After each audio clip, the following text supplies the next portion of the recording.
મર્યાદા છે ને એ ચોકી જઈશું. હો, સંકલન સમિતિ તમે થાય કરી લેજો. કાલે ખુલ્લેઆમ મેદાનમાં આવું છું, ખુલ્લેઆમ. મારે કોઈના બાપની જરૂર નથી, મારા સમાજની જરૂર છે. હું સમાજને પૂછીશ કે સંકલન સમિતિ મારી હારે નથી, શું કામ નથી, એ હું તમને બતાવીશ. મને તમે એક વાતનો જવાબ આપો, તમે આ કરવા શું કામ નથી માગતા, કેવા શું કામ નથી માગતા?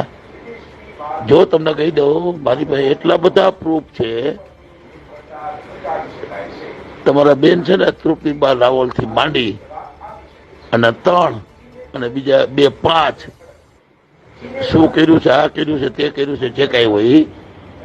પણ મને ખરેખર મજબૂર ન કરો, નકર હું તમારો પડદા ફાસ કરીશ. આ ધમકી નથી આપતો, તમને વિનંતી કરું છું.